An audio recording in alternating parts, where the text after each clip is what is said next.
All right. So, welcome to the first podcast thing I'm doing. Jose is my #1 subscriber out of 7. That I allegedly have. So I brought Jose on there because we play together. How long have you been playing, Jose? Tell the folks at home a little bit about how long you've been playing. I've been playing since a little bit before M10, but I really got into Magic during Dragon Maze Ravnica's Dragon Maze. Nice. That was the first set I super got into, where I started playing Standard and understanding the game. Right. When'd you get into Commander?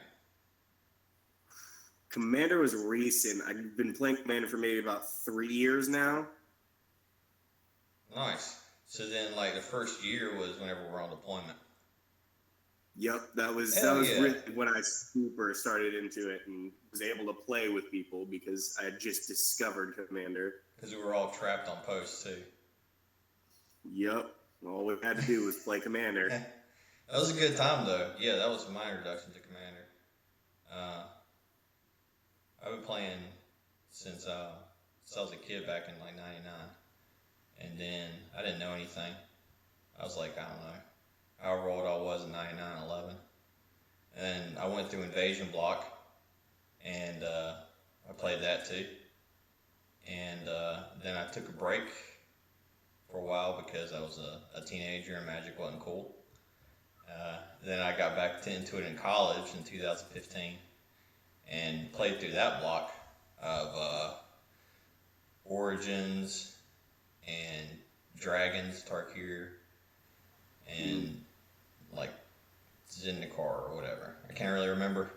The thing Battle for Zendikar just came out when I was playing. I started doing Standard and tried to play in Standard and did like 1 PPTQ and I was done. I was like, fuck this. I wasn't interested after that. But then we went on deployment, and my other buddies got me into it, and then LeBron got me into Commander, and so here we are. And so you'll see, like, the way that I look at things would be a little bit different. He's got more of I would call a modern take on it. I have a more traditional, old school approach to how I play Commander and what I do with stuff. So the big thing that I want to start off with, LeBron, is I want you to check out these are 2 finds that I found for like, I don't know, 10 cent, I think is what they're around, that 10, 20 cent. And I got them from a collection that I purchased, which wasn't a big collection. But first one is this cube here, which is this tap ability. Is you pay 1 generic to play it, and then 2 tap. Target creature you control attacks and is not blocked. It deals no damage to an opponent. Instead, you put a cube counter on Delif's cube. Then you can pay to remove a cube counter to regenerate target creature. What do you think of that? It's pretty neat. I think it's interesting, but I also think it's kind of like a weird... Your objective has to be not dealing damage, so the kind of deck I see it going into is like a Lich deck, where your objective is to give other people your creatures because they have a negative effect, and then you do that to protect them. Yeah, that's an interesting take on that one. I think it's neat because it's a way to get regeneration on creatures that wouldn't have it. So if like your commander doesn't have that ability, and you're starting out, let's say it's a 2-drop and it hadn't really got big yet, but you've got the Delif's cube on the field and you can do the ability, then you can go ahead and stick a counter on your commander. And then if he gets yanked for whatever reason, you can do that 2 effect to remove that cube counter and regenerate him. But the next one I think is the most interesting one that I found was it's a 0-drop artifact. It's Delif's Comb. So it's a 0-drop, which I think it's pretty cool because I've been looking at doing a free cast deck myself. So I've been searching stuff out, and I found this one. I wasn't looking for it, but Yes, a 0-drop artifact. Tap. Sacrifice Delve's Comb. If target creature you control attacks and is not blocked, you may choose to gain its power and life. If you do so, it deals no damage to opponent this turn. Interesting. Yeah. So I think that was pretty neat. So if you're trying to do some kind of life gain, then this is a great 0-drop for that deck. You know, if you have a commander that you're really pumping up, or you have a big creature, you know, or there's something that normally wouldn't give you life, and you want some kind of life, or even if you're not even playing a life gain deck, but you want to have that option, I think this is a pretty good one. I mean, 0-drop, a tap effect. Okay. Yeah. Yeah, especially in like a big beaters deck, like you're saying, where you normally wouldn't have it. I'd say like a mono green or even like a Gruul deck. Yep. Where it should gain you some life without anybody seeing it coming, so that you can kind of kick yourself back into the game if you need just a weird big boot of life to start beating down your opponents a little better. Oh yeah. Yeah, and I think the really interesting thing about this too, because I looked up on pretty much the Gatherer's page on it, and what you have to do is you have to choose before blockers are chosen. So you choose which creature it is before the blockers are chosen.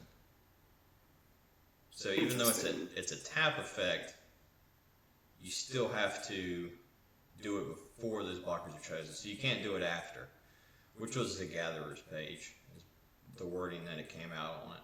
But okay, I see. That makes a little more sense. Mm-hmm. So then essentially you have to try to, I wonder then, is this better maybe in like a small rogues deck with creatures that can't be blocked, and then you can just kind of gain a little bit of life here and there? Could Or be. is it better in like an artifact deck, you can kind of keep recurring it for some kind of like aristocrat style? Yeah. I'll tell you what would be interesting, it would be ninjas. So ninjutsuing things. Mm-hmm. Right? So you can do that and you can sling it out there, right? Well, no, because the blockers have already been declared, so maybe not. I was wrong on that one. But, I mean, there's ways around it. I think, too, if you're trying to force somebody to block, this might help. That would be the way to do it. So, my play with this, right, would be to try to trick somebody into blocking. I'd be like, I want to attack, and I'm going to declare this guy's not being blocked, and when he's not blocked, I'll gain that life.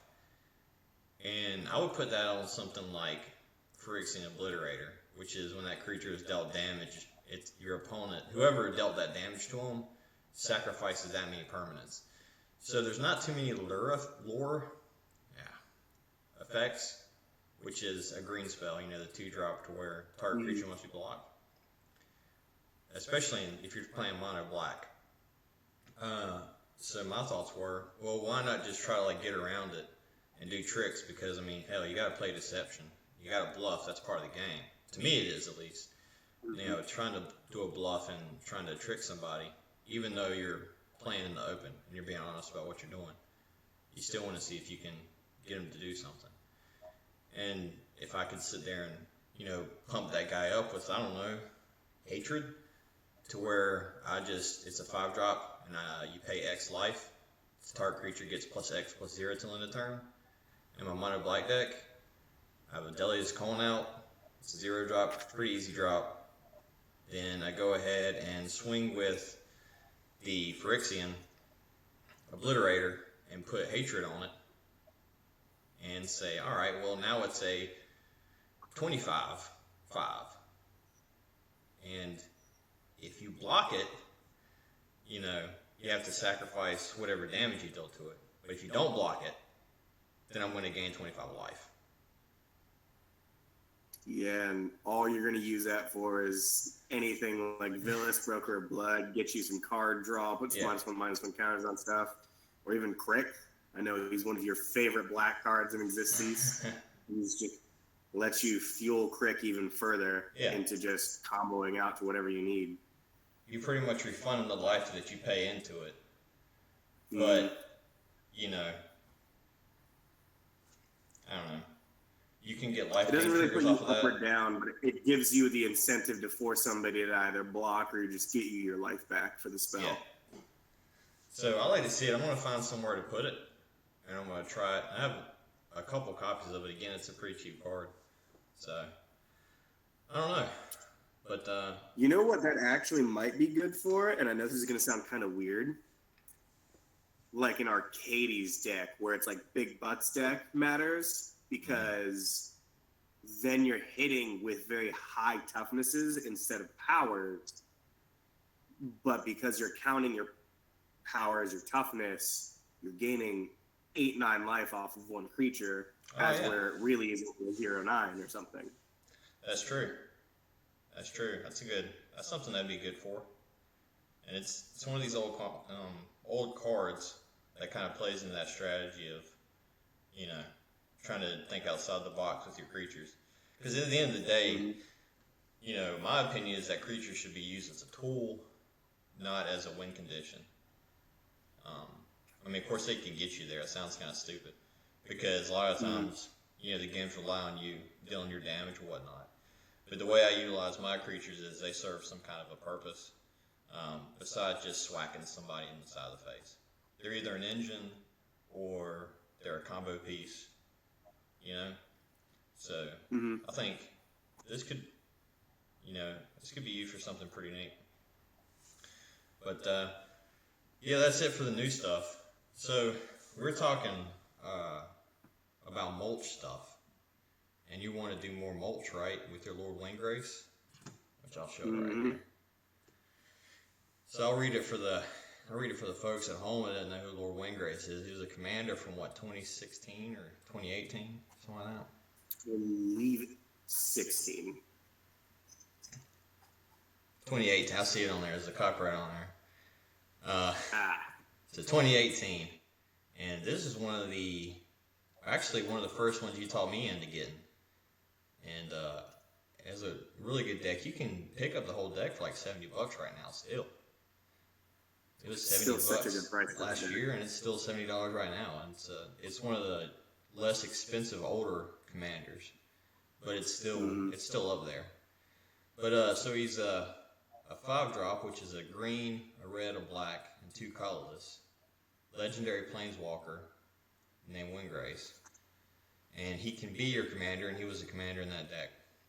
But his +2 is discard a card, then draw a card. If a land card is discarded this way, draw an additional card. His -3 is return 2 land cards from your graveyard to the battlefield. And then his -11, which I don't think I've ever seen anybody do the -11. I've done it once in playing them, which is destroy up to 6 target non-land permanents, then create 6 2/2 green cat warrior creature tokens with Forest Walk.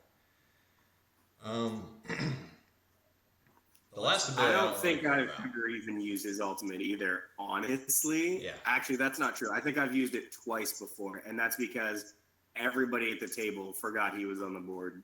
Yes. Yeah, most of the time I'm just, you know, plussing them and negating them on the 3. And so, for him being a commander, it kind of wants you to do mulch. It wants you to sacrifice those lands or chunk them in the graveyard so that you can play them later, right? But it allows you to have that ability to bring it back in. So, he kind of ramps you if you're playing it with fetch lands, you know, that's the big thing. Oh, for sure. You're running the full suite. And interesting fact for the folks at home there is when you're playing those 3 colors in Commander, the fetch lands you use, they're not considered a color. But obviously you want to be able to use them, right? So then when it says swamp or island, you can use that because it names a swamp and you have swamps in your deck. Because lands don't have a color. So you can load down, I think I have 5 or 6 fetch lands in my Corvold deck, which is where we're going to go next with this. Because I'm going to give you some ideas based on what I built with my mulch deck. But you can do a whole bunch of different fetch lands. It doesn't matter if they could say, red and white, right? You can still get it because you're looking for a mountain. But it's another reason to play a lot of the name lands, like the ones from the Ravnica sets or whatnot. Yeah, the shock lands. Mm-hmm. Yeah, the shock lands, and then of course basics. So then, what are you doing as far as mulch goes with this? What's your general strategy? So whenever I use mulch, I actually use it in a reanimator style, and I kind of got that from you. So I use it to kind of churn through my deck a little bit to, put some lands in my hand if I can get any, but if not, put some big beater creatures into my graveyard so that I can reanimate them for later and can use them against my opponents, like Massacre Worm. It's a huge one that I use because a lot of people use really, really tiny creatures because they're usually combo pieces, as you said earlier. So I usually will throw out a Massacre Worm fairly early in the game and clear everybody's board, hit everybody for a bunch of damage, and move on. Nice. How are you usually getting your lands back besides using windgrace? Yeah, with getting lands back, sometime. I sadly do not own a Crucible of Worlds, one of the best cards to get lands back. Yeah. But I do have Ancient Green Warden. He's one of the newer ones from Zendikar, and Rune Map Excavator. He lets you get lands from your graveyard as well. I have both of those now, which is fantastic. They're great for windgrace to the point where I would say they're auto includes. Yeah. Just because of the fact it lets you recur all of them. For the folks at yeah, home, that's the only way I'm doing them. I'm gonna put a Rune Map on here. I'm gonna type it in real quick. He literally is just a creature version of Crucible of Worlds. I think he's 2 colorless and a green. You may play late from your graveyard. Yeah, it's funny as I have it and I've played it so many times, and I'm not sure.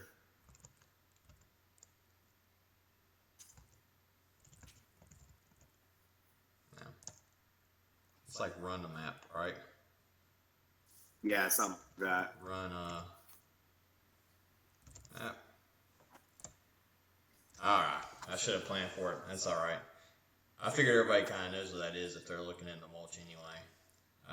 But yeah, it's a 3-drop creature. It's green. It's run a map excavator. And it'll just, like you said, straight up let you play lands from your graveyard. Huge combo piece for these. Obviously, it's a creature, so I mean, it can be hit with removal, but you can also reanimate it if you want to. As far as Crucible of Worlds go, I think, yeah, here we go. That was in the list of stuff that I was going to talk on. It's a little bit pricey. It's like, I don't know, probably in the $40 range right now. But Ooh, I think that's about right. Yeah, it's pretty solid. You've got an artifact. It's a 3-drop colorless. And it simply says you may play land cards from your graveyard. And the great thing is, if you have a doubler, as far as like letting you play multiple lands per turn, then like exploration, then this would be great for it. But let's talk about how you get them back, and then strategies behind it. So here's how I've been doing it. So I play Korvold the Fae Curesed King. So, after I spent quite a bit of time with windgrace on deployment, I really enjoyed that deck a lot. And so, I've actually bought that commander, windgrace, like 3 or 4 times. And I bought the deck like twice itself. Either to pick out pieces that I didn't think I needed, but then I wound up needing them later, or just to get it to build something else because I already had a similar deck. But Corvolt has been the one that I've stayed with since it came out. It's uber powerful. It probably should be on the ban list, honestly, because you can do some pretty messed up stuff with it, which we'll get to in a second. But it's a 5-drop. It's a green, red, and black, 2 colorless. Legendary creature, obviously. Dragon. So you got a dragon keyword in there for stuff.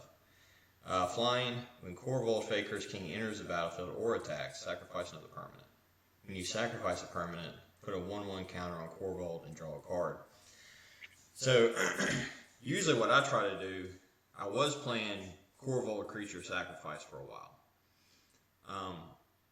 But honestly, I found it to be a little bit, not really convoluted, but it was boring for me. As I said before, I don't really like creatures that much, and I loathe tokens. Absolutely hate tokens. But that's just me. People do tokens all the time. But so then I was like, well, and also I found it to be kind of inconsistent and pretty reliable on your ability to play creatures. And usually the people that I play like higher tier games with, there's a lot of creature hate. There's a lot of, all right, well, you can't play creatures if they're above a certain mana cost or power level. So even being able to pull out, 3 drops like Fleshbag Marauder, which sacrifices itself, but also makes your opponent sacrifice a creature. Sometimes that can be difficult, or you can get counters to them. So then my next thought process was, well, all right, what permanents can I consistently get? I know what they'll do, and usually can't be countered to put on the field, and it was lands. So then I started going into Mulch, because it seemed to be, well, one, the easiest build, and one of the most powerful builds, because there are lands that rival creatures as far as power goes. So then, and also you can turn your lands into creatures if you really wanted to, like animate land or other different effects like that. I don't run those. Oh yeah, sure. Plenty of them. I thought about doing that, running a make lands creatures, and then go with Mulch on top of that, which I thought would be an interesting thing, because you can swing with them and then you can just kill them or whatever and get them back as lands. So let me go down the list here. The first thing that I get to bring stuff back is Splendid Reclamation. This is like maybe, I don't know, $5-6. It's a sorcery. It's a 4-drop, 1 green, 3 colorless. Return all land cards from your graveyard to the battlefield tap. That's it. That's all you gotta do. So good. Yeah. And if you can throw in an Amulet of Vigor, which I'm not sure if you are familiar with that card, LeBron. Actually, oh yeah, spell that one. All your stuff enters untapped if it says it enters tapped. Yeah. Love that card. Such a good card. So Amulet of Vigor, and it had a reprinting of Mystery Boosters.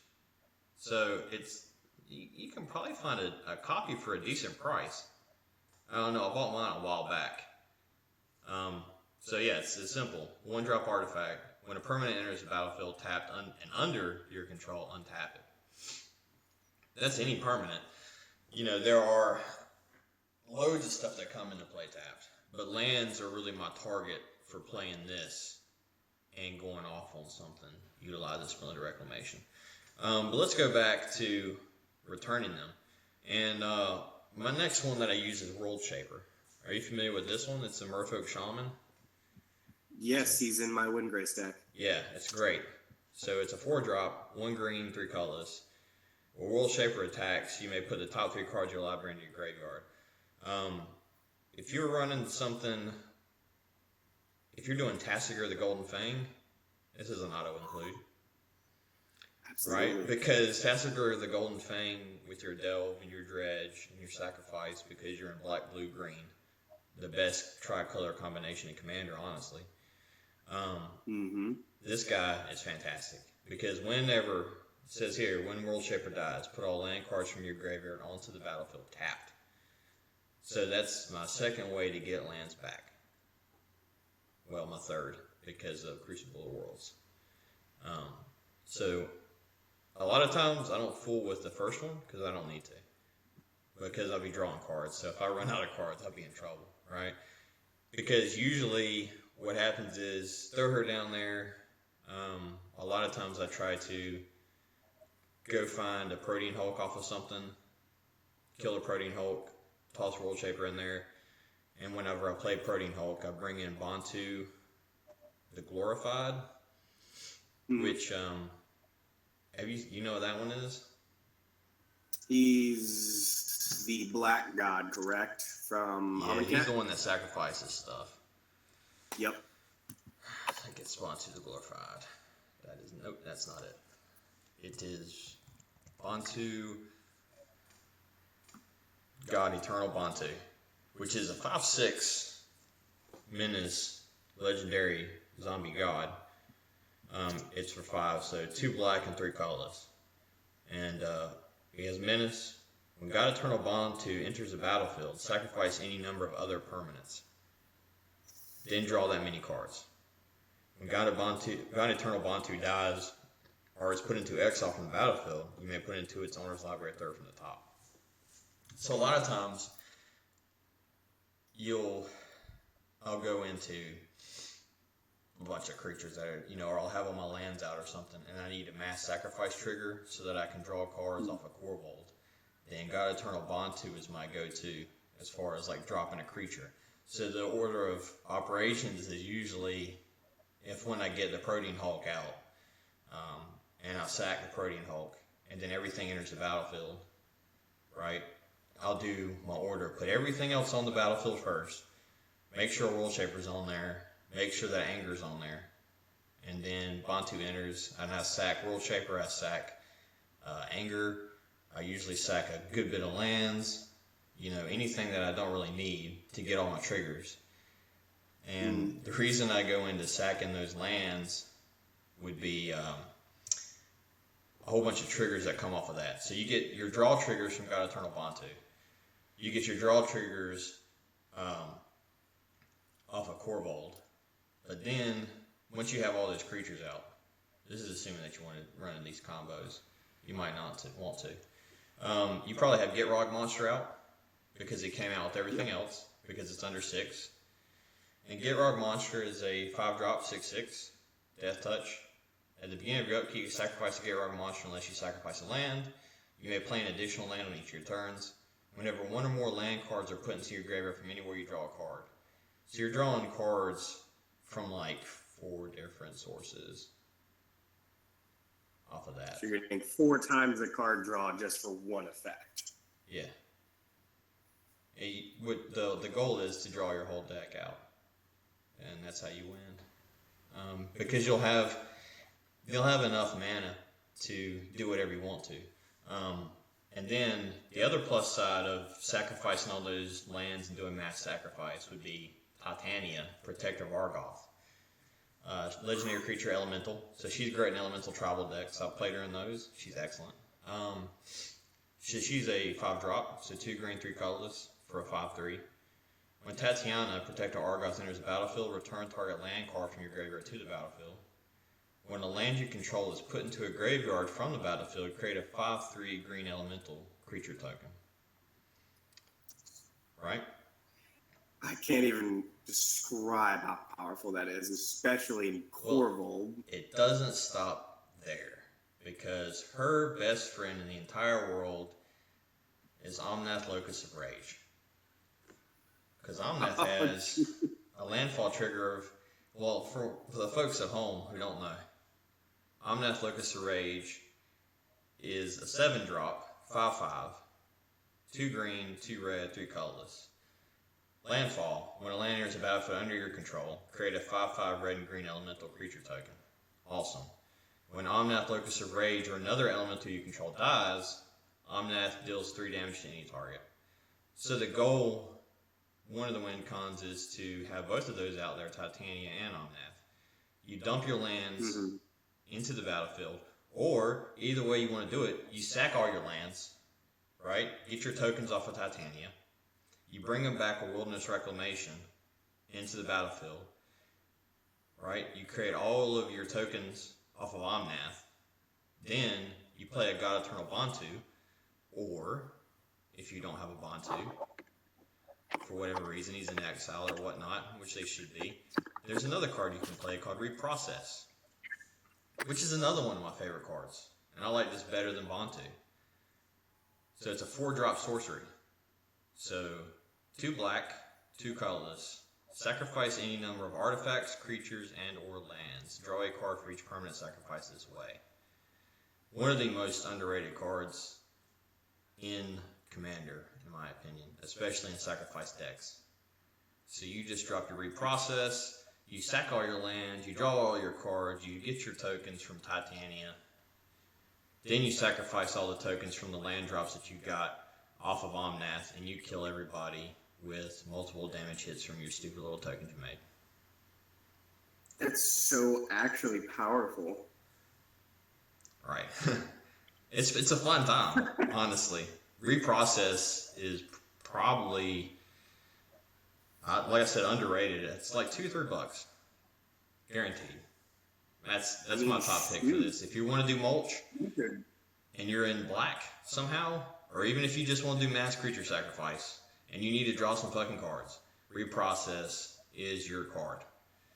Even if you're doing it on 6 permanents, you're drawing 6 cards. That's so powerful, especially with Omnath on board. You're possibly hitting somebody for 25, 30 plus damage, especially between him and Titania. Oh, you're gonna hit somebody so hard. You're gonna kill somebody. You're gonna straight up eliminate somebody from the game. And you're doing this with playing maybe 5 or 6 landfalls that turn, and then 2 or 3 of those go into the graveyard. But normally, what happens is you go in and you play as many fetches as you can to hit the landfall trigger off of the fetch land. Then you sack them to get your sack triggers on Korvold and your sack triggers on Titania. Then you landfall what they're fetching to get the landfall triggers again on Omnath. Then you just sacrifice and the reprocess. So that's nuts. And then you get more triggers. Does it all have, well, it all happens at the same time. But yeah, there you go. So yeah, normally if I'm playing it right and I want to play that strategy to win the game, I can usually hit each person for 60 some damage in a 4-man pod. But that's if I'm cycling my lands in and out. Pretty heavy for that turn. But let's talk more mulch stuff. Specifically, getting the most out of your lands, which is something I just started doing because for one, I just now decided and figured out how I wanted to play these 2 cards that I want to show you. And they are my top picks for mulch. And they're definitely auto-include. So the first one is Reign of Filth. It's a 1-drop black at instant speed. Each land you control gains, sacrifice this land, add black mana to your mana pool until end of turn. So each land that you sacrifice under Reign of Filth adds a black mana to your mana pool. Wow. At instant speed. So if you're really needing whatever, right, instant speed drops. Or you just have this in hand and you need to generate a bunch of mana to cast Corvolt pretty fast, like maybe turn 3 or 2. If you've got enough out there to do it with, then you can Reign of Filth your shit. You know? And probably turn 3 would be when you could probably pull it off, because that's assuming you have mana rocks out. And you have enough, like you have a red and a green source, and 1 mana rock. Turn 2, then you could probably cast Corvold turn 2 if you have Reign of Filth and you play it right. But I mean, you said yourself, you're playing fetch lands. You're at the very minimum going to have those sources with enough fetch lands in your deck. Well, this deck.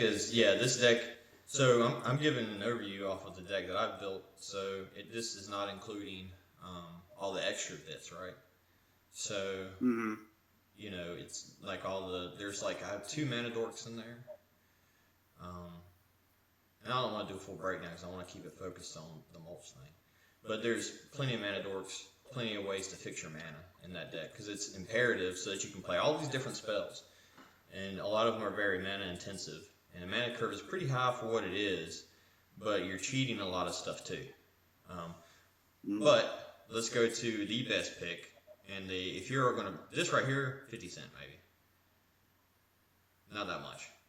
And I've actually considered throwing this into my mono black CEDH deck, because usually I want to just turbo out my commander. And so throwing this in there, allowing me to turbo it out is pretty helpful. but also if I have my commander out, and I want to turbo another spell. So let's say I want to Peer-to the Abyss turn 3, then this might help a little bit. But that's just my thoughts on this. It's a good card. So then the best one, and it'll be probably the most expensive one, is Squandered Resources. So I think when I bought this one, I bought it at $35. It might be about $50 now. So Squandered Resources is the simplest and most beautiful card ever made for Mulch and for red-green. It's or not red-green, but black-green. It's a beautiful card. I love it so much. Black and green, right? Enchantment. Let's just talk about the art first, because this is a beautiful, beautiful landscape. There's a guy that's just totally desolated because you played this card. So it's showing the reaction your opponents will have when you play it and utilize it. So that's a great thing. It's a very proactive card in that sense. Anyway, it's from Visions. It's enchantment. Sacrifice a land. Add to your mana pool 1 mana of any type the sacrifice land can produce. Play this ability as a mana source. So, congratulations. You just doubled up your mana production with a black and a green. And you get your sacrifice triggers and you're able to draw cards to replace your hand. So if you've already played this last turn, or you played it this turn and you've got 5 mana open, right? You tap that 5 mana, float that mana, you sacrifice all of it, your 7 that you made, and now you're rolling with 12 mana that those lands produce in total. It's so crazy. Yeah. Again, you get your sacrifice triggers off of that. You get a whole bunch of ramp to really just go balls to the wall. So yeah, I've played it a couple times. To be fair, this with Lotus Cobra and Wilderness Reclamation, and you generate so much mana that you want to have that sacrifice draw source out so that you can play your hand, because you will play every card in your hand. So every card without failure. So and that's not including the stuff that you're playing on top of that, like playing additional lands, then sacrificing those lands again after you've played them again, generating more mana, getting your land drops off of Lotus Cobra. Let's show the folks at home what Lotus Cobra is real quick. It's a good card as well. It's a great card. And if you hadn't got one, I'd pick one up because it's like, I don't know, $3. So landfall, 2-drop. So 1 green, 1 colorless. It's a snake. So if you want to do snake tribal, that's a thing. Landfall, when a land is about under your control, add 1 mana of any color. So then, what you do is you throw your Lotus Cobra out there. You've got your Squandered Resources out. You chunk your Squandered Resource. You tap and chunk your Squandered Resources, make your 12 mana, right? Then you go ahead and Wilderness Reclamation everything to bring those 7 cards back into the battlefield, and they trigger with Lotus Cobra, right? And so that adds to that 12, so now you have 19. And that's not even counting if you've got your Amulet of Vigor out. So if there are Amulets of Vigor out, then those lands are untapped. So then you tap those lands, so now you've got 24 mana. Then you sacrifice them again to Squandered Resources, adding 31 mana. And then you just play whatever you want, I guess. Torment and Hellfire everybody. Your entire hand is your oyster at that point, and you're only, turn 5 at this point? Yeah, and if you have something to bring that Wilderness Reclamation back to your hand, there's actually something I run so I can do just that thing. Bring Wilderness Reclamation back to my hand. I gotta find the name of it actually. But it's a really, really good, it's a cheap card, and I think it's an instant. Let's see. Oh, this isn't counting your sec out. Huh? Wouldn't have to be regrowth, would it? It's Noxious Revival is the card that, so, let's see here. I'll show it for the folks at home. So it works really well because more than likely you've already drawn it anyway. But you're in the process of drawing cards off of sacking the outlets. So you play your Noxious Revival, which is instant speed, 1 Phyrexian mana in green. So you can pay 2 life, which you should, to put target card from your graveyard on top of its owner's library. So you just put that thing right back on top of it. And then you draw it again, and you play it again, and you rinse and repeat. And if you're really dedicated to the strategy, then you can do a regrowth. I've done that as well, but I've had to make room for other stuff in the deck. But yeah, Noxious Revival is a pretty good one that you can go for. Also, you could use a black tutor to find Noxious Revival just to play that. I don't know. Depends on how committed you are to that strategy. But that's just that strategy. So let's talk about some more sacrifice stuff, and then I want to go back to the landfalls again, because there's a couple things I want to talk about on that one. But I like where we're going with the sacrifice strategy. So the next 3 cards, it's dependent, but I think they're really neat, and I've started playing them, and I really like them. So Sylvan Safekeeper is a 1 green human wizard, 1/1. Sacrifice a land. Target creature you control gains Shroud until end of turn. Can't be the target of spells or abilities. So, you got your instant speed. You don't even have to tap her to use it. You can give Shroud to your commander, which you'll need because everybody will hate out Corvolt as they should. You'll also probably need it to protect Ob Nixilis, because that'll be part of your landfall strategy. Waiting to get to him. He's a ridiculously good card. Yeah. I have words about this card. Oh, especially in this build that I run. It's but yeah, I like Sylvan Safekeeper. You can also, you've got a body if you need to sacrifice a creature. I don't know why. You're sacrificing lands, and she's helping you get there. Also, if they're removing enchantment, you might need a way to sack your lands to get your triggers. And there you go. The thing is, you don't get that many. It's based on how many creatures you have. So you can't sit there and have Corvold out there and sacrifice 5 lands to try to give him Shroud 5 times, because he has Shroud. So that's something to consider.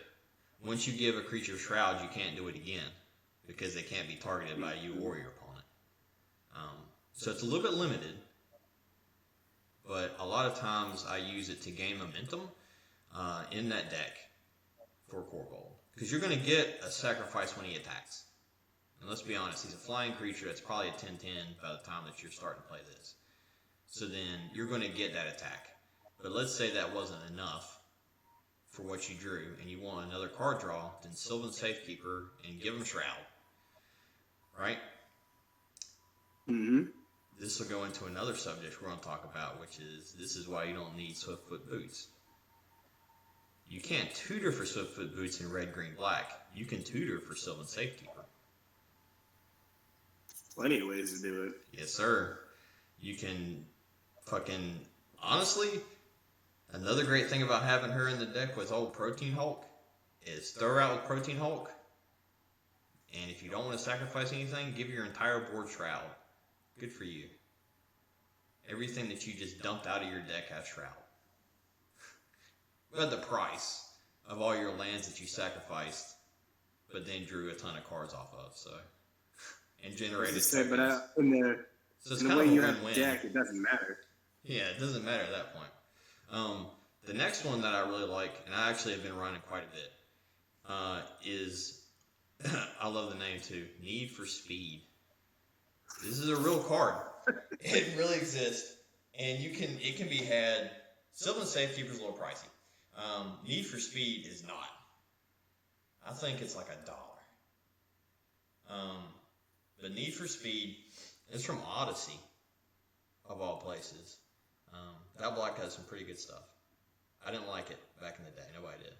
Anyway, 1 red enchantment. Sacrifice a land. Target creature gains haste until end of turn. So, there you go. You bring Corvold out. You sack a permanent, which should be a land. You draw a card. You have need for speed off of that 1 red you have left. You sacrifice a land. You give him a counter, you draw a card. You swing out, you sacrifice another land, you give him a counter, you draw a card. He's a 7/7. Turn. Hell, I mean, whatever at that he comes point, out. do you really even need for speed anymore? Like, well, you do it to give might your as well stuff just- haste. And if you don't have anger in your graveyard, which you may not, your graveyard might have been exiled, or you haven't got to anger, right? But maybe you got to need for speed, you know? And it's a 1-drop as opposed to playing anger as a 4-drop or waiting to discard anger. All it costs is 1 land. And you're running 40 of them in that deck, so I don't know what your problem is, right? Yeah. That's the way I see it. But yeah, Need for Speed, it's a cool little card. It's pretty nifty. Because, I mean, to be honest with you, sacking the land multiple times to give a bunch of stuff that just came on the board haste, you know, some of these mana dorks that are in here, yeah, man, that's a great move.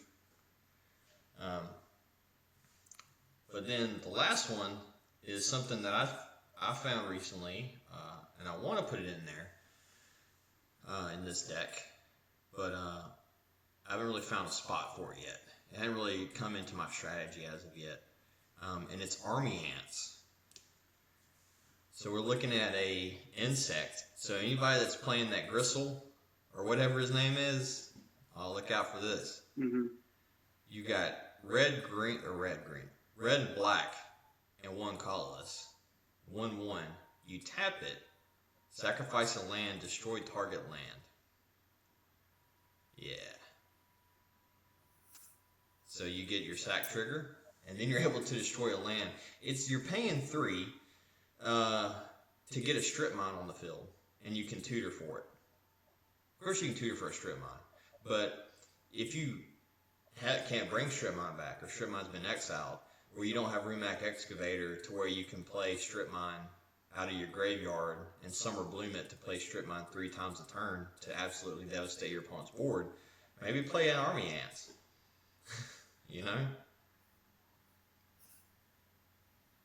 I think it's Cabal Coffers? Yeah, we don't need any of that. Yavamaya's Grove? No. No. You need Army Ants. boards. Yeah, any land. So this is the great thing about it too. It's not like waste or whatever it's called, to where you non-basic land, or taking out, hurting all your lands in the mountains or whatever. Nah, you just any land, any problem land, kill it with Army Ants. Also, it's a pretty cool looking card. It's from Visions as well. You have ants crawling all over a bunch of, and it looks like the ants have invaded the art for that's on the card Fecundity. Have you heard of that card? No, what card was that? Fecundity, FECUNDDY.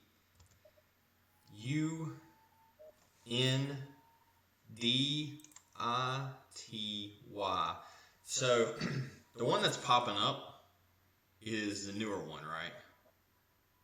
Which is a shame, because the older one is the one that has that art. It's like an 8th edition one.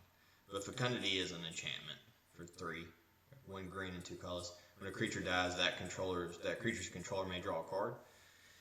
Let me see. I'm like, since we're in the window here, I'm gonna look at the old art real quick and see what it shows, because it looks like, let's see, images. Yeah. So yeah, Fecundity, the old art, it looks a lot like you got an 8th edition, and it's from Urza Saga, and it's just a skeleton of an animal, and it's in the background. And when you look at Army Ants, it looks like there's a Fecundity in the background. Maybe not, I don't know. I just think that That's what it reminds me of. So you could run Fecundity in this deck if you have the space. It's a budget card. When a creature dies, that creature's controller may draw a card. You're also giving the advantage to your opponent. But, I mean, it's a decent card. It's better than Moldervine Reclamation, I think. The one that comes stock standard in Windgrace. Because it's cheaper. Oh, yeah. Yeah. But yeah. So that's my mulch options. That's what I use for mulch. Some other stuff too, I think, but these are the ones were my favorite ones. Now let's talk about creatures, right? And sacrifice outlets and bringing creatures back in. So, let's see here. Metamorphosis is another thing that'll help you with mana if you need it. It's a good sacrifice outlet. So this is an old one. I've played this for a while because I got it in the Chronicles. It's 1 green sorcery speed. Sacrifice a creature to add an amount of mana equal to its casting cost plus 1 to your mana pool. This mana may be of any one color. Use this mana only to cast summon spells. Yeah. And you... What? Yeah. It's an enchantment that reminds me of. What enchantment is that? I'll tell you what it reminds you of is Birthing Pod. Kinda. It's not quite Birthing Pod. I think it's another one. Birthing Pod tutors. Food Chain. Yeah. Food Chain. It is just a spell version of Food Chain. Yeah, I think Food Chain tutors though. Let me look. Nope. It's been a while. Food Chain's another good, but if you've got $300 some, yeah. that's Food fine. Chain. Here, I'll read it for you. Yeah. 2 colorless and a green enchantment. Remove a creature you control from the game. Add X mana of any one color to your mana pool, where X is the removed creature's converted mana cost plus 1. This mana may be spent only to play creature spells. Metamorphosis is better. 100%. Because Metamorphosis is cheaper. The creature isn't exiled. It's just put into your graveyard. You get the plus 1. It is of one color. But it, yeah, you can choose a color on both of them, I believe. Yeah, any color, yeah. Now, Food Chain's better because it's like really expensive. But Metamorphosis to me is better because it's a 1-drop. And the creature sacrificed, so you get your sacrifice trigger, right? And it goes to graveyard, so you can bring it back if you want to. And you still get the effect of adding that mana to your mana pool to cast those creature spells. Food Chain is, to me, unless you're playing Sneak Attack Food Chain combo, and you really want to do that, I'll play Sneak Attack in this. But if you're really going for that, then, I mean, yeah, sure. You know, go for Food Chain. But I don't know. I like Metamorphosis better because I think it's faster. Food Chain's cool. It's super expensive again. If I could afford, well, I can afford one, but I just don't want it. Maybe later on. If I was doing black or green, probably. But I still would run Metamorphosis as well. Also, again, I'm not really that creature focused as much as it seems that I am. I like my spells. But going on to creatures, let's talk about what's something to tutor for as WinCon with all these lands that you're mulching around. You know, just to review again, we're talking about, you know, throwing out your Amulet of Vigor so stuff doesn't come into play tapped. And then you're running and doing a Crucible of Worlds to play lands. Your Splendid Reclamation to return all your land card from your graveyard to battlefield tap. Your World Shaper to sacrifice her so that you can bring all your land cards from your graveyard to the battlefield tap. And then good old Titania down here, which is when she enters, you return 1 land card from your graveyard to the battlefield. So then you're also looking at all the land drop doublers like Summer Bloom. Get Rog Monster will let you play an extra land. Exploration, 1-drop will let you play an extra land. you're looking at other things that let you go and get more lands. We're not going to go into that because I could talk a whole lot about landfall. But and how you trigger landfall. But Ob Nixilis is one of my favorite ones for the landfall sacrifice that I like to do in this, the Mulch combo. So he's a 3/3 legendary creature demon, 5-drop, so 2 black, 3 colorless. Landfall, when a land enters the battlefield under your control, you may have target player lose 3 life. If you do, put 3 1/1 counters on Ob Nixilis to Fallen. This ends so many games. So many games. You lose so many friends too. So then you can't play your combos because you don't have anybody to play with because you play this stupid shit. And you Wilderness Reclamation it. Noxious Revival your Wilderness Reclamation off of those fetch lands and then did it a fucking again. And you killed 3 people, the other 3 people, with Ob Nixilis to Fallen, Wilderness Reclamation, Noxious Revival, and fetch lands. Get the fuck out of here. You're minimum killing 2 players with this, and then on the swing killing the 3rd with how much damage he can produce. Mm-hmm. On top of that, you've used this card against me so much. A few times I've ever played against you with this card in that deck. Oh, especially if you can get it out early enough and you just start beating me down with this card. At the time, I don't even swing with them. No, you don't need to. You're dealing so much damage just by playing 3-4 lands a turn. And then maybe even getting up to 5 to 6 because of your fetch lands. Yeah, and then you just play Need for Speed, sacrifice the land, give him haste. And then you play your elf girl that we talked about and make them shrouds so nobody can fuck with your engine.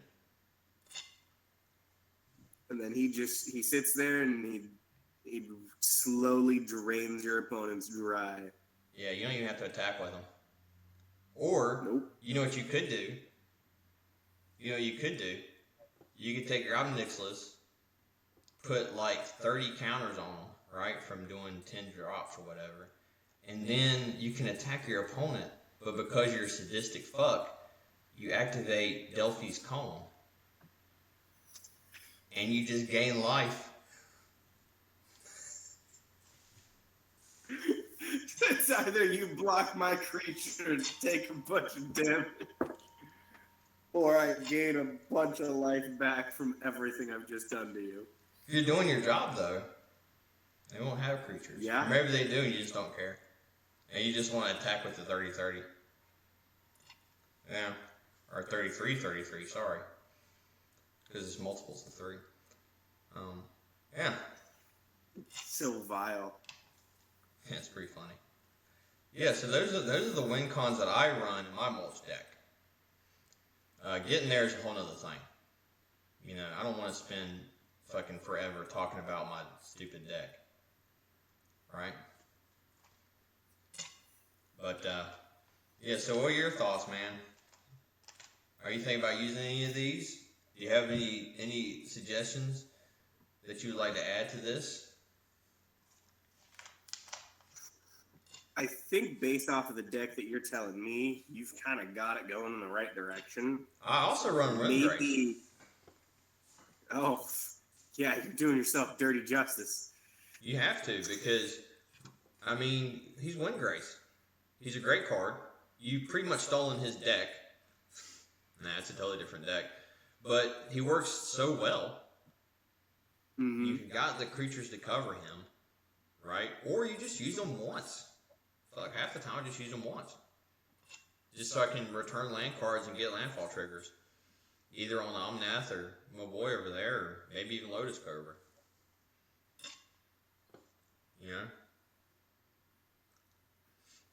Of course, you can always run Rampage and Bayloss, but nobody does that anymore. That's so 2018.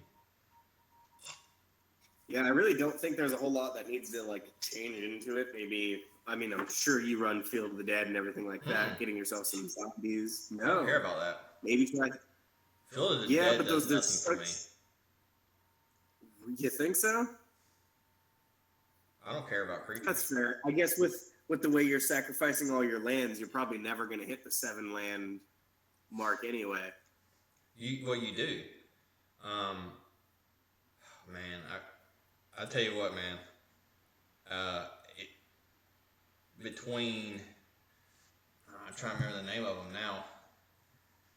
Between like it's like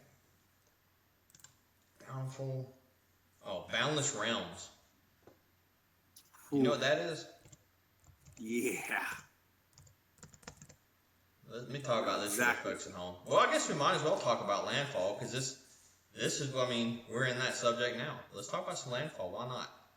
So, my favorite card. I don't know how much it is now, but I picked up about 10 copies of this at $6 a pop. Foil.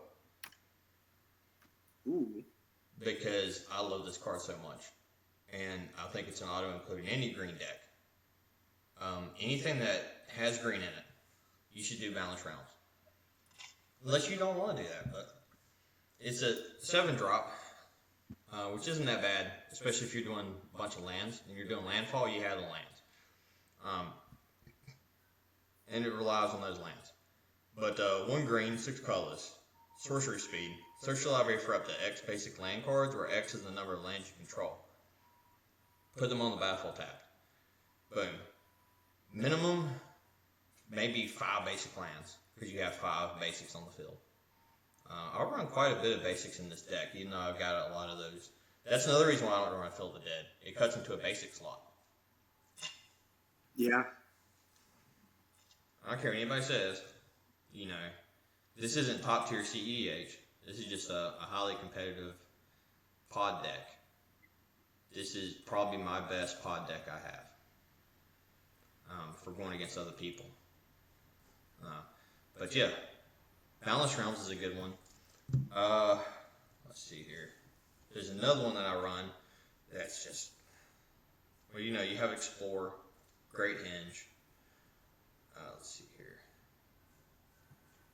And The Great Henge, that's a very powerful card for no reason. yeah, that's from Eldraine, man. It's, you want that so because you'll have creatures that are above power 7 in this easy. Your commander will be 10 pretty quick. Summer Bloom. Yeah, we'll do that one. You got, it's in from Commander Legends. I think it's an older card. It's called Reshape the Earth.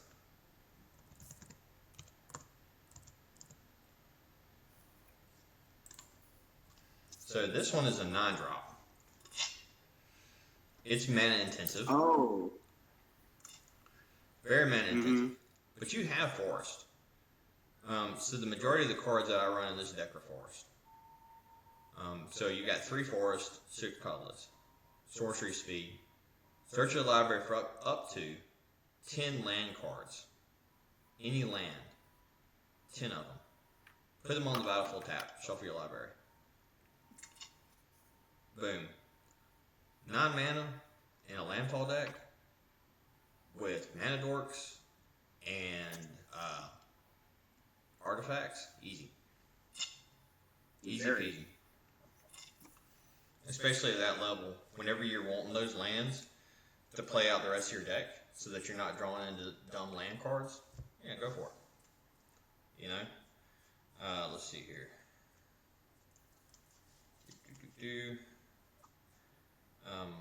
Talking about the mana dorks. The mana dork that I had was Bloom Tender.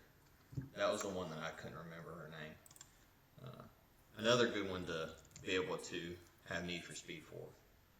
The Bloom Tender is a 2-drop, 1/1 Elf Druid. Tap for each color among permanents you control. Add 1 mana.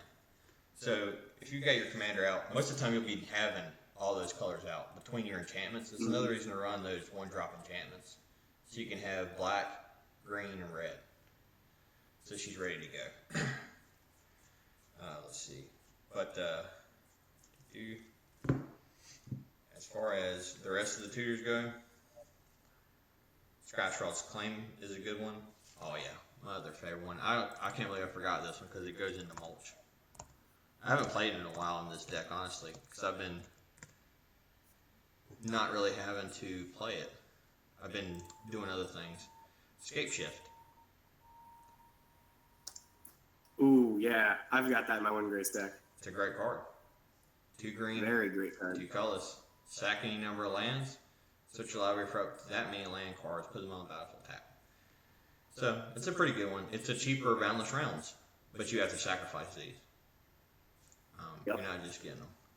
But if you need that sack outlet, then, I mean, you're golden, right? You've got, so as far as spells go, aside from your basic ramp stuff, which, you know, you can make your decision on what you want to use for that. Me, I just stayed with three wishes or whatever it's called, where it's a 2-drop and you go get a forest card, put on the battlefield. And I went for Skyshroud Claim because you get 2 forests and put them in the battlefield. Anything that lets you go get forest, because the deck is so mana intensive on forest, it has the other colors, but it's mana intensive on forest. So the big spells that you want to play, the big beaters, be forest, heavy on forest. The second thing that's mana intensive in this deck will be red or black. There's a lot of stuff that takes, you know, multiple black in the pips. But yeah, those are pretty good ones. But I like to, my ramp, I went away from Cultivate and Harrow and Kodama's Reach. I dropped all those out. They're not fast enough. 3-drop for a ramp spell. I know it sounds stupid because I'm talking about these 10-drop and 9-drops or whatever, and these 7-drops. But a 3-drop for 2 lands and sacking 1, or a 3-drop for 1 on the field, 1 in your hand, you know, or a 3-drop for the same thing off of Kodama's Reach is not good enough for me. It's too expensive and too slow. So if I'm trying to get one little piece of, you know, one little land at a time, better believe that I want to be able to play something else because I'm playing those on turn 3. My turns 1 and 2 are to set up a mana dork or to put something like a talisman onto the field so I can mana fix off of those artifacts. You could also go heavy into artifacts if you're really committed to keeping your lands off the field. You could go heavy into mana rocks. I wouldn't suggest it because then it limits how many lands you want to play. So then you're going for 40 lands and like 6 mana rocks. So then you're tied up in 46 mana sources on top of the ramp that you're already playing. That's like 2 or 3 spells. The big spells, that's like 2 or 3 there. And then you've got your dorks. That's like 2, maybe 4, if you really want to get hairy with it. So over half your deck is that shit. You know, so you're just going to sit there and play mana sources all game. Now, you need to be able to do other stuff. You know, that's why you go with 40 lands, because that's the most consistent thing you can get. You know, but... now let me ask you this, something to maybe consider. If you were to play Exploration, would something like Kodama's Reach and Cultivates be a little more worth it to you? If you're on a budget, yeah. I think those spells are great if you're on a budget. I'm looking at, like, this deck here is clocking in at, like, I don't know, $1,700. Mm-hmm. Right? Because of, you know, the stuff I have in there. And then, you know, some of the lands, which we'll get to in a minute. Right? So, I committed a bit to it. But that's how I wanted to play. If you wanted to do on a budget, a lot of these you can do on a budget. Like a lot of these cards that I showed you here, aside from, you know, like that, you know, Squandered Resources at $50. Most of these cards are pretty damn cheap.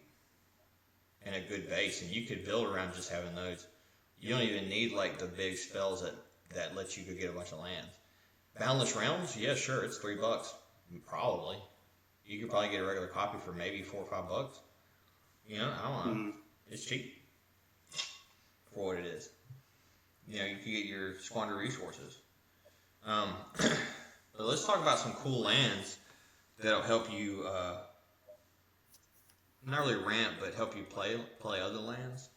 One of them that I got, and I think it's kind of pricey, is Thawing Glaciers. And I've got the copy from Alliances. but it looks like it was reprinted in 2014. Thawing Glaciers enters the battlefield tapped. One colorless, tap it. Search your library for a basic land card, put that card into the battlefield tapped. Then shuffle your library. Return Thawing Glaciers to your hand at the beginning of the next cleanup step, which is end step. So, that's something that you can do. If you're looking for that heavy landfall and you always want to have your hand stocked with lands, Thawing Glaciers is a good way to go. Because you return that to your hand. It's a little bit slower because it enters the battlefield tapped. But a lot of times whenever I play that, it's because I don't have many other lands to play. Or I don't have options. Or I'm stuck for some reason. You know? So then I can do Thawing Glaciers to help me fix myself. And you're drawing from the deck. The other one is Terrain Generator. Ooh. So Terrain Generator is from Nemesis. And it looks like here it was reprinted in 2011 or 2014. I don't know, you probably can find a couple copies. The original Nemesis one is like $3 right now. I picked this up a couple months ago because I opened up some Nemesis packs I bought. But it's uncommon, and it's you can tap it to add a colorless mana, so it can generate for you if you need it. And you can pay 2 colorless mana, tap it, and you may put a basic land card from your hand on the battlefield tap. So strong. Yeah, it's a decent land card. You know, you have to pay that mana into it every turn, but I mean, it's like Summer Bloom lets you play 3. But if you're trying to get an extra land out each turn and you have the mana to spare, why not? I've used it many times to help me get ahead.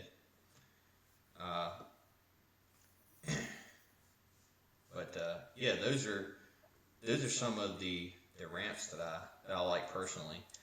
If you want to do a doubler, but on the cheap, because I like to keep stuff pretty cheap for the most part, except for some of the big splashy spells, like we talked about. Overabundance is an enchantment from Invasion. So this one it's pretty good. I mean, it's alright for a pod.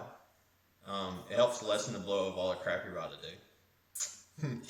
Because it's a red and a green and 1 colorless. Enchantment.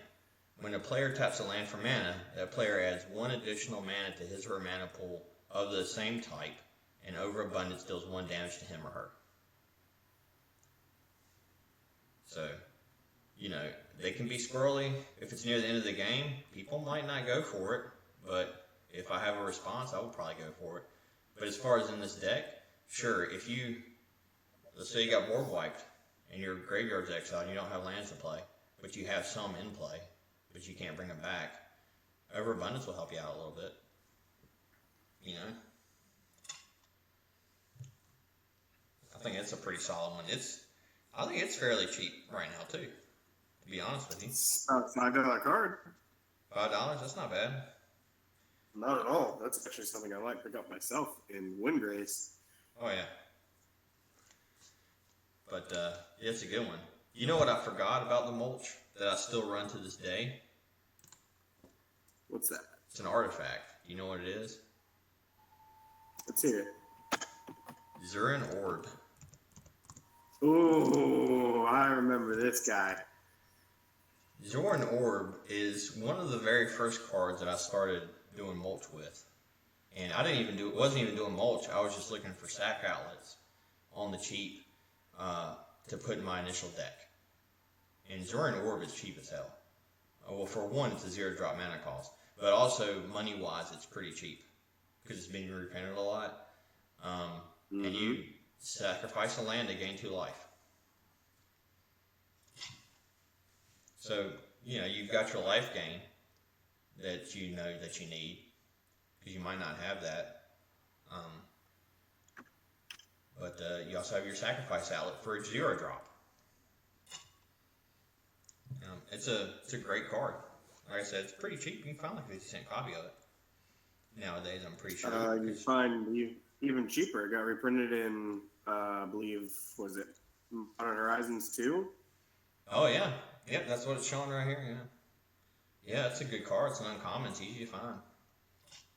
A lot of things go off of this because you get your sack and your life gain. So you got a couple triggers off of that. Let's see. So this card alone goes in quite a few many different directions that you can use it for. Oh yeah. Yeah, artifacts. I'd throw this in Urza, honestly. Oh, for sure. Because one thing Urza doesn't have is life gain. So I would put Zuran Orb, and I'd put the Delphi's thing that we've talked about. I want to keep preaching this Delphi's Calm, Delos Calm, because I like it a lot. And I think it would be good in Urza deck for both of these. Zuran Orb, because by the time you have all your artifacts out there, unless somebody's hitting you with the Collector Ufi, or they're hitting you with a Corngate Creator and that other artifact to where it the Nexus, or whatever it's called. Yeah, you can rely on the artifacts that you're generating to tap for mana. So then you sack all your lands to gain your life, and then you tap Zuran Orb to add a blue, if you're playing that. Sorry. As far as some extra sacrifice stuff that's really cool, if you want to go the sacrifice route, for permanents, would be Ugin's Nexus. Ooh. So, I found out about it. I was watching, not the Command Zone, the EDH Retcast, and they were talking about this. And I started playing it, and I like it in this deck because it, gives you an extra turn. So it's a 5-drop legendary artifact. So you might have a hard time copying this for whatever reason, but if you're in blue, you can get around it. Or you can play Mirror Gallery if you want to copy it. But if a player would begin an extra turn, that player skips that turn instead. If Ugin's Nexus would be put into a graveyard from the battlefield, instead exile it and take an extra turn after this one. So I usually try to get this out pretty quick. Play Korvold, sack it, get an extra turn. One's usually all you need.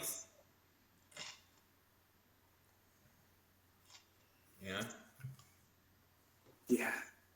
If I had better sacrifice things in my current Joyer deck, my Artifact Matters deck, I would definitely run Ugin's Nexus. I may just run it anyway because the deck's a little more higher powered.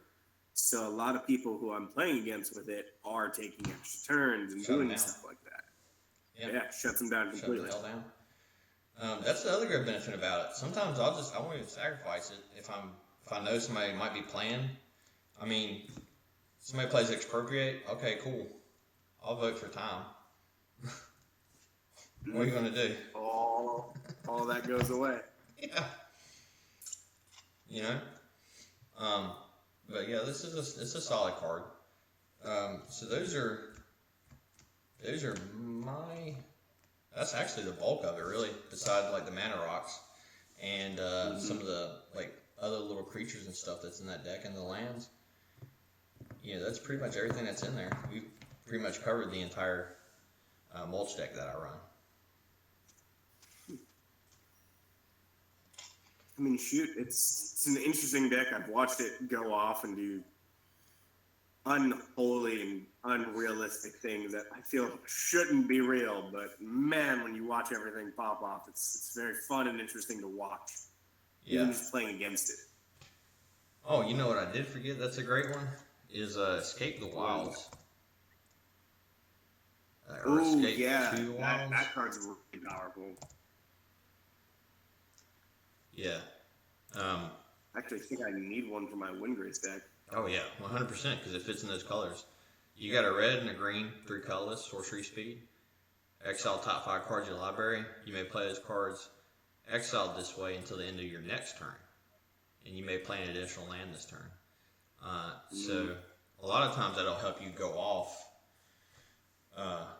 whenever your next turn goes around because you've dropped an extra land, and with this running 40 lands, more than likely you're going to get another land to play out of that. So if you are running short, you don't have those lands in your hand, or you don't have a way to get them, play this and you'll probably be able to pull one land for that turn, and the next turn comes around, you might have another one in that stack to play. And if you don't, then the rest of them are exiled. But you can usually pop off with that. I think last time I played this, I was able to pull. I dropped an extra land. I pulled. I had an Omnixless in the stack, so I played that turn. And then the next turn came around. I dropped an extra land again.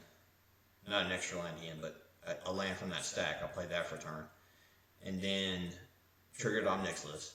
But then I also had Reshape the Earth in there, so I was able to pull that off and seal the win with that. Off of Escape from the Wilds. It's so powerful. Most of the time, it doesn't disappoint. You get so. Another thing that I think is important to put into perspective, especially when building one of these mulch decks, is because you have so many lands. Every card in there, obviously, I mean, 101. Deck building 101s, everything should have a purpose, right? But don't, especially if you're doing a budget of this, don't get wrapped up in, all right, well, I want to play these just because they're cheap, and then they're situational. So you don't want to run into getting dead draws or dead cards to play. So every time I hit on Evolving Wilds, I usually hit pretty well, and it runs into what I want to do. There's been a few times, like, I play it, and I get, like,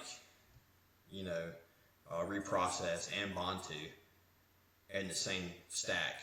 And I'm like, oh, fuck, I don't want to play both of them at the same time. So one of the other ones would be in exile. But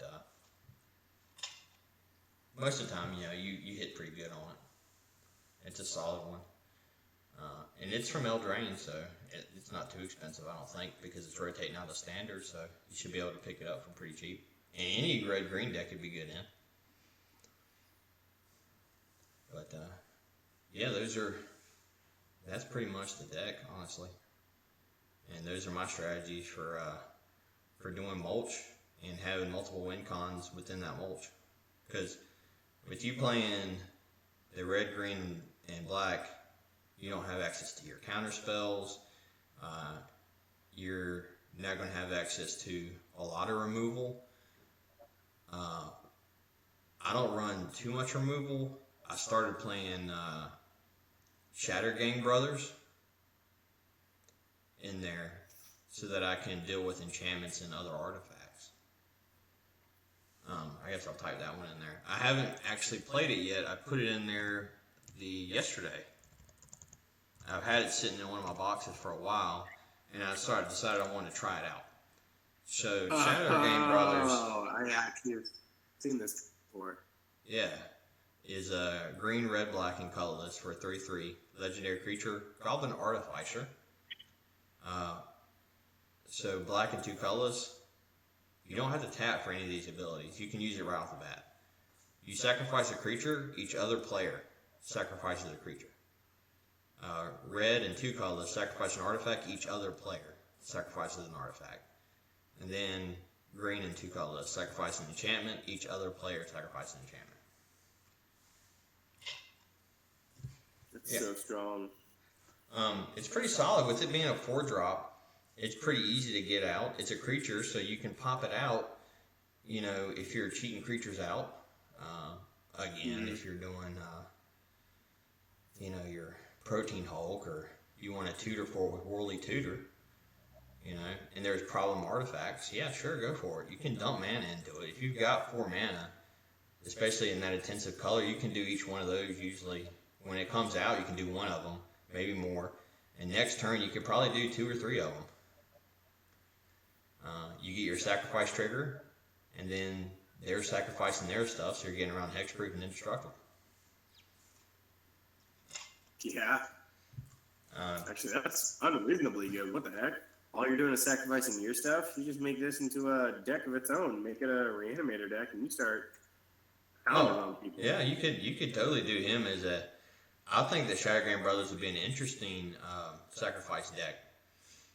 So if I were to build this Shattergang Brothers, I would do stuff that wants to be sacrificed, as far as enchantments and artifacts. Maybe go for some of those older enchantments that you have upkeep costs with, and or things that they have a benefit when they come out. but after a while you don't want them on the field because they might hurt. Get rid of them like that.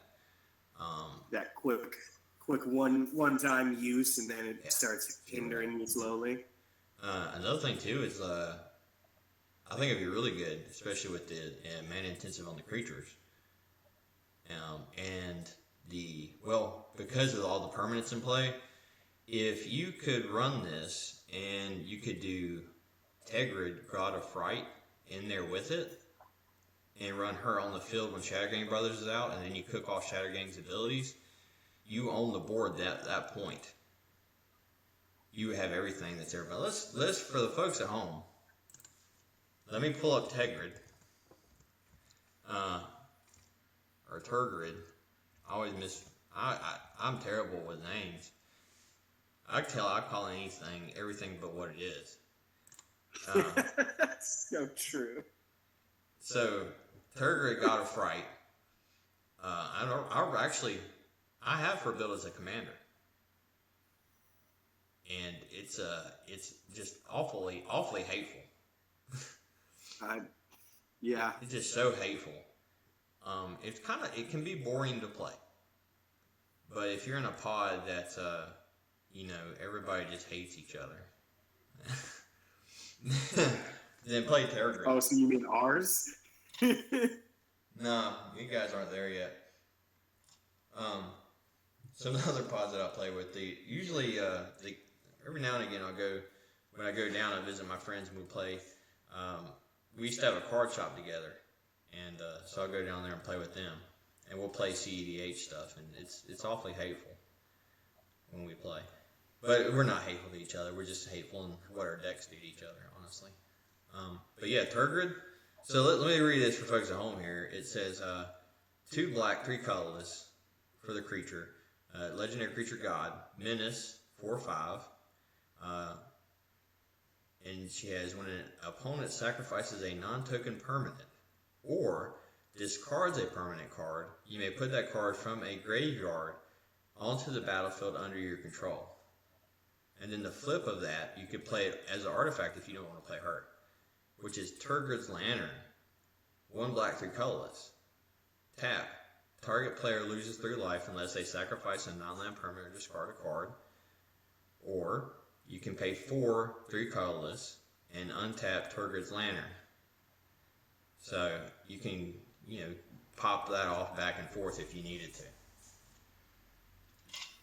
You're telling me mono black has no way to basically get into the mana? With this, you don't even have to worry about it because you're still in everybody else's lands. You just wait for somebody to play an Evolving Wilds or something, or a fetch land, and you just steal that fetch land or Evolving Wild from them.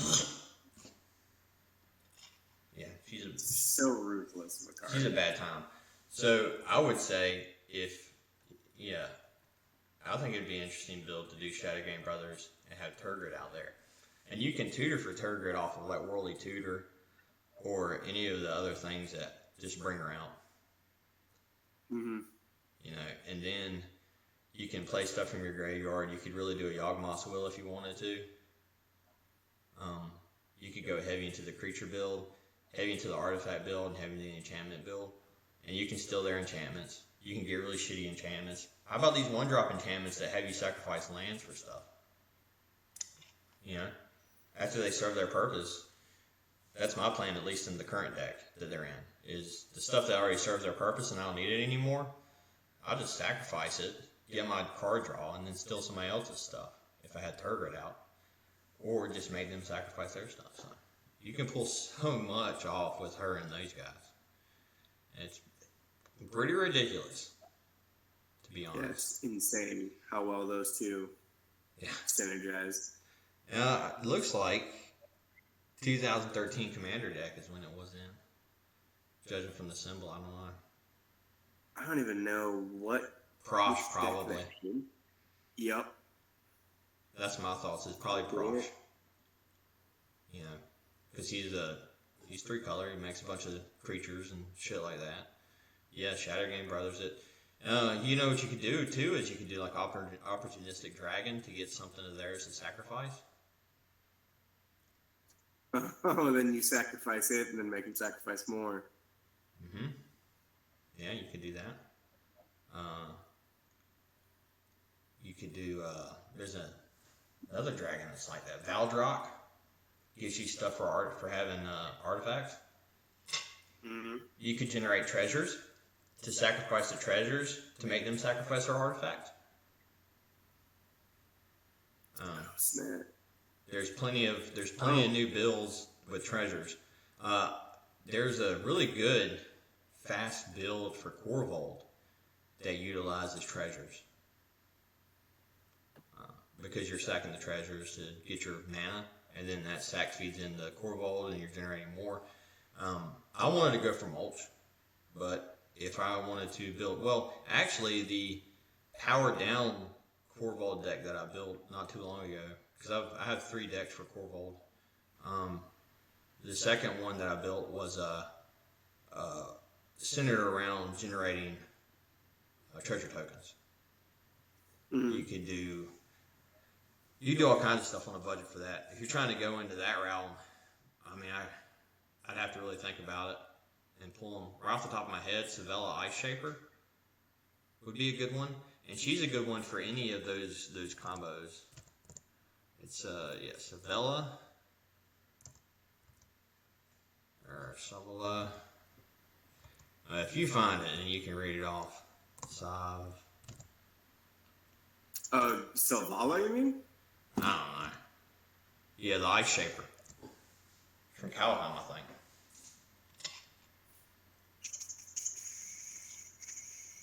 I had her or him, or whatever it is. But I had that in a Korvold build. Because it generates tokens. Treasure tokens. And it also lets you, I think it lets you like free cast stuff off the top. I can't really remember.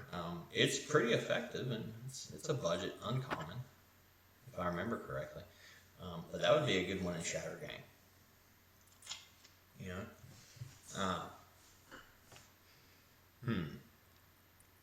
Trying to think of other stuff that you might need to, because I'm sure there's plenty of artifacts that like do stuff to where you sacrifice it and you get more, and then you sacrifice those and you get more. There's that Worm Coil engine, I believe. Worm Coil. Mm-hmm. I think it's with that. Worm Coil engine. So then you got this.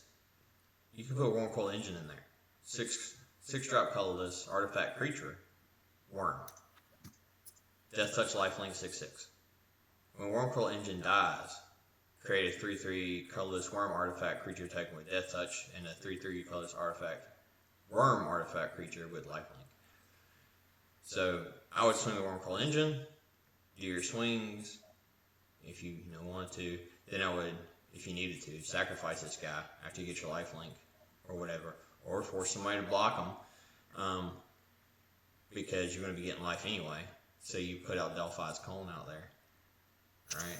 And then you utilize that again. You're going to go right back to it. I knew it. Well, you're in green though, so you can use Lure, right? But then you sacrifice that guy, and because he's an artifact, you're sacrificing the Shatter Game Brothers ability. They sacrifice their artifacts. You get your 2/3/3 artifacts off of him. And then if you still need to go back with it and do it again, you've got 6 mana in the pool. You can probably do it one more time at least, and make them everybody else sacrifice an artifact again. Because you're sacrificing one of those 3/3s. Or you can do it a third time and sacrifice the other 3/3. So then you're pulling, you're having them sack 3 artifacts from each player. Right? I'm sure there's enchantment creatures that you could run to where when they die they do something. Like again, I have to look into it. But if you did that, then you could get the enchantments out of their boards. You could do your little war wipe Shatter Game Brothers in enough mana as them as a commander. I think that would be pretty neat to do. I don't know, Snowball. I think I probably would build this Shatter Game Brothers deck just to mess with it. You know, I think it could be a really hateful deck if you did it right. But yeah, there's my thoughts on that. You know, that's a solid base to me, going off of just like those 3 cards that we talked about, or more than that. We talked about 5 or 6. You could do a solid Shattergang Brothers deck. I don't know. I might build that one. Now that we're talking about it, because I like the idea of moving that stuff around and such, and doing whatnot with it. I'm actually interested to see how that works too, just because of like, you have to have the resource in order to get rid of it, and in those colors you have access to all those resources fairly easily. It's just a matter of keeping them on board in a way to where you can get rid of everybody else's stuff but still have your own. I think Persist and Undying are going to be your best friends here. Oh yeah, yeah. Those would be great mechanics that you could put in there. You know, it's not Pontiff of Blight. It's Melicast or something like that. The black creature that gives all your creatures Undying. Micaius. Yeah, the Micaius Unhallowed. Yeah, that's a good one.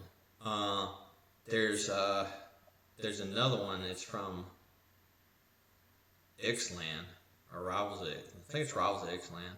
You have to have the City's Blessing, so you have to ascend, so 10 of our permanents. But like, it's when a permanent control dies, return to the battlefield. Or permanent goes away, I don't remember. I probably wrote that wrong, but it's whatever. There's plenty of other stuff that you could use to bring stuff back. I do that a lot in my Alinda, the Dusk Rose deck. I bring things back because I want to kill Alinda. I want her to die so that I can generate tokens, so that I can sacrifice tokens to build Alinda up, so that I can kill her again and make more tokens. Alright. So, you know, there's that. There's other stuff that has you straight up sacrifice permanents, and when you sacrifice permanents, your opponents have to sacrifice permanents. There's other stuff that you can do. Back. It would be a black heavy deck, for sure. Yeah. Your green would probably be your enchantments. Well, that's not true. Your green would be your ramp and pulling your lands out. Your red would be mostly your multicolor stuff. So your red and black, or your red and green, that's where your red would go into play. You wouldn't have many mono red stuff. Kind of like how I run my deck. The red stuff I have, it's usually multicolored, or there's like 1-drop reds that I use, like that one enchantment. Most of the rest of it's just multicolored red. Mm-hmm. So not truly just red. Yeah. But yeah, you could do it like that. Oh, you know what? I didn't think about talking about as far as the mulch and the landfall stuff. I don't know if you're doing this already, but have you used Valakut, the Molten Pinnacle? Oh, the one land. Yeah, Valakut. A very powerful land. Yes. So, Valakut Molten Pinnacle is a land. It's a rare. It's comes into play tapped. When a mountain enters the battlefield under your control, if you control at least 5 other mountains, you may have Valakut the Molten Pinnacle deal 3 damage to target creature or player. I mean, usually whenever you're running this in a landfall deck, you're probably also running Blood Moon or Magus of the Moon to make everything else a mountain. Yeah. Or in the case of windgrace and Corvold, you're running Dryad of the Elysian Grove, since he's green and makes all of your lands whatever type. Oh yeah. Oh well, 100%. I run him. I don't get him out that consistently. He's kind of a maybe when I'm playing. Mm-hmm. I don't go look for him. If it shows up, I'll play it. Or if I really, really, really need him, I'll play him.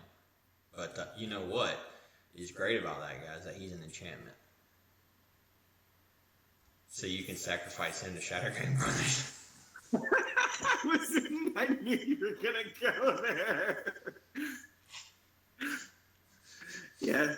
No, I think, you know what? I think that's what you would do. You'd run multiple, like, creature-esque things that are either artifacts or enchantments, artifact creatures or anything like that. Mixed Bloom Ancient. That way, a creature enchantment. That way you can sacrifice one thing or the other depending on which you need to sacrifice in the situation. I would play, yeah. I would do, it seems like it takes a lot to get them out there. But if you could cheat Mixed Bloom Ancient out there, you empty your mana pool, right? And then you sacrifice them to Shatter Gang. You're getting a creature. Well, you're choosing one of them. So, you could choose either a creature or you could choose an enchantment. But I would do enchantment because those are usually the hardest things to remove. Mm-hmm. You played in red-green, so I mean, I guess you have a little bit of a better odds. But even still, like, green has what, 5 or 6 effects that would maybe get rid of him. Red has basically nothing, and black has Feed the Swarm now, and that's it. Yeah, the thing about playing black and playing against enchantments is you're kind of fucked. Yeah. So that's a whole nother subject. Is playing mono black. I could talk for 5 days about playing mono black.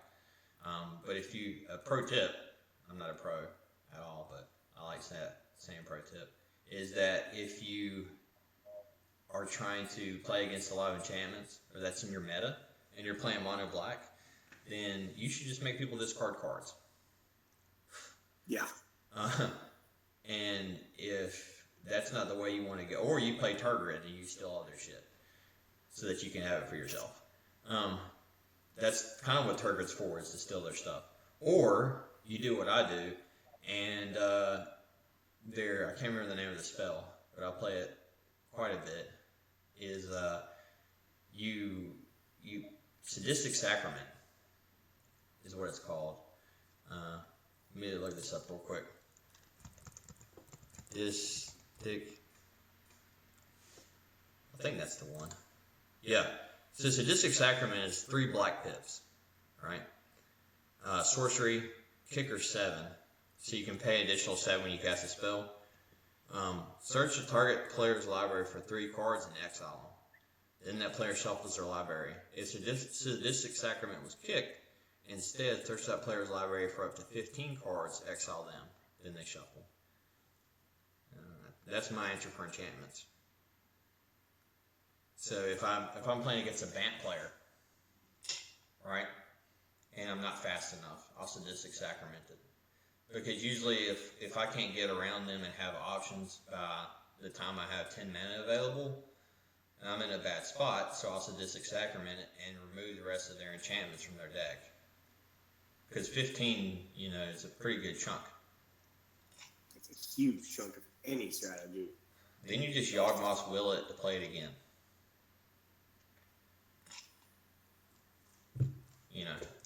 Or the easier thing, if you don't want to play it right then, is you play Elixir of Life and shuffle that into your library so you can play it again from your graveyard. Or you can play Feldon's Cane, which I like a lot. I play Feldon's Cane with mono black deck just so I can do this, which is to shuffle your graveyard into your library so you can play it again, and you just go and tutor for it and play it one more time. Because Feldon's Cane is a 1-drop artifact, and you tap it to shuffle. You exile Feldon's Cane, but you shuffle Feldon's Cane back into your library, or not it, but you take your graveyard, shuffle it back into your library, and there you go. You have all that shit in your graveyard, and your spells, because black has a hard time with spell recursion. You can regenerate all the creatures you want, and you can bring back creatures and put them back in your hand and put them on your library and do all this stupid shit with creatures. But black, some of the most powerful spells are in black, right? It's second place to blue. And so you want to be able to play those again. And so if you're playing a monocolor deck, mono black, you probably should just try to get them back in your library so that you can go tutor for them and play them again. Or draw them. Give you a chance to draw them. Yeah, I see what you're saying. But black's best options are trying to not really deal with it directly. You can deal with creatures directly, right? That's easy. Plenty of negative X's, right? Plenty of ways to make them sacrifice their creatures. Plenty of ways to do direct removal. Plenty of exiles. But when it comes to enchantments, unless it's a creature, you're kind of in a hard spot. So the best defense is an offense at that point, as they say. You know, cliches. But also, the best way to deal with stuff is not even have it exist. You know? Take it out before they have a chance to get it. Like you said with this Sadistic Sacrament, just making sure you stop them before they have a chance. Mm-hmm. Yeah, Sadistic Sacrament's usually my go-to to try to play. I'll play it for 3 or 6 life. And just go after 3 cards. Yeah, because if I've played against that person before, I kind of know what they're going for. Or I see the build. I'm like, all right, I know what they're going to do. I'm going to exile these 3 combo pieces. You know, or at least one of them. And get them out. And then if it goes in the graveyard, I'll find a way to get it back into my library. Or I'll Yawgmoth's Will and play it again for 3 or 6 life and do it one more time. Or if you can't afford Yawgmoth's Will, or you want another alternative to Feldon's Cane, you know what you could use? OCM Strip. This is another one you can get for $2. OCM Strip's a 3-drop artifact. You pay 3, tap it until end of turn. If at any time the top card in your graveyard is an instant, interrupt, or sorcery card, you may play that card as though it were in your hand. If you do so, remove that card from the game. The wording on it's old, so interrupt, it's been retconned in Oracle to be instant or sorcery. So this is the cheap man's version of Yawgmoth's Will. But you have to pay attention to what's on your stack. Man, if you're playing that, you know to do that anyway. Because that's probably part of your strategy somehow. But yeah, I like Motion Strip pretty good. Underrated card. I played in my Calamax deck right now. And it does pretty well in Calamax.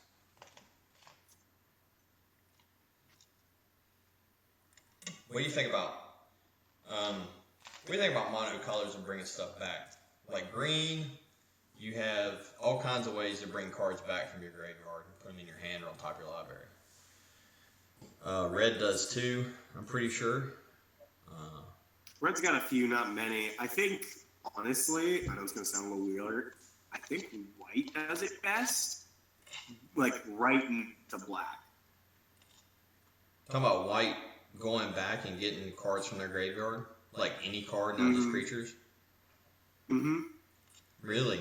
See, I think white's kind of like black, where they're really good at getting creatures back. Right? So the thing is white has the ability to kind of manipulate what it wants, but it's always very niche. So that's why I say it's very good at it, but it's one of those weird it's super good at it, but it's also really bad at it. Yeah. Because, for example, some cards will be like, oh, well, you can get back a creature, but it's got to be a creature with power 2 or less. Like Alicia, who smiles at death. Right. She's a red, white, black card in terms of commander, but I mean, she gets back very specific things. Well, what about mono white? Because I mean, that's mainly what I'm going after is like mono colors. Mono white itself, I think, still pretty good at it. It's got a lot of the ability of recursion, like Sun Titan, for example. It grabs any permanent. No, any permanent. Sun Titan grabs any permanent with mana value 3 or less. Yeah. But that's the thing, is it's 3 or less.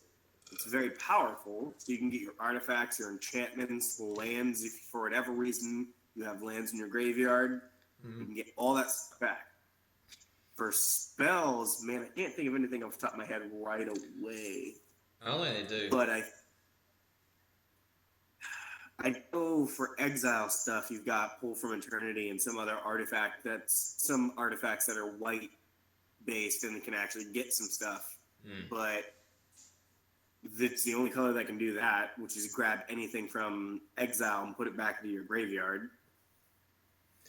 Yeah, I think that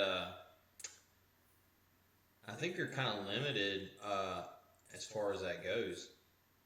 I don't think you like permanents, yeah, but the sorceries and instants and stuff, that's really where people have trouble, because some of the best cards are your sorceries and instants, because they're supposed to be one use anyway. But I mean, this is Commander Legacy Light. You want to be able to recur those, and so I think that Bosim Strip is a good include as just a generic way to do that if you're going into that. There's also cards that let you rearrange your graveyard order, because that was the big deal back in the day. Again, like I said, me personally, I don't mind this, because I always pay attention to my graveyard order, right? Because that's the way I was used to playing whenever I was starting out, and it's I thought for the longest time you had to pay attention to it anyway. But if you are used to playing that style, then you can probably get away with this. But there are older cards that say, take a card from your graveyard and put it on top, or look at your graveyard and rearrange it any way you want to. There are actually cards that do that, so that this would make this viable. It seems like you're doing a lot of workaround, right, to do that, but not really, because you're doing a budget Yawgmoth's Will, or a budget Gaia's Will, which is the new one.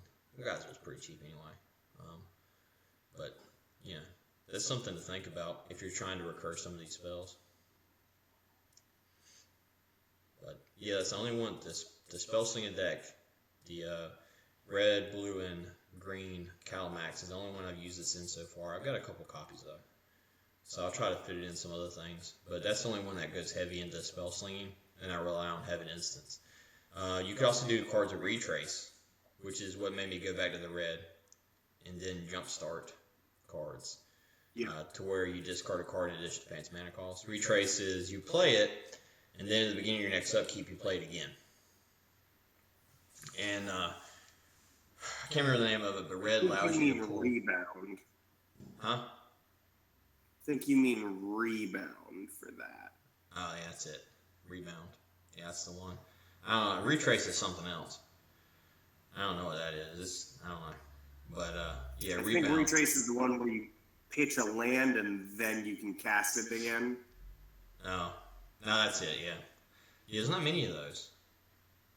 Not many. No, not at all. Not many of those at all. I was thinking of talking about like doing the spells and recursion and everything like that. There was a black card that's like a common that I was running to deal with to get lands back from my graveyard, and it's a sorcery, and I can't remember what it's called. I think it's called maybe Grim Discovery. Let's see. Yeah, Grim Discovery.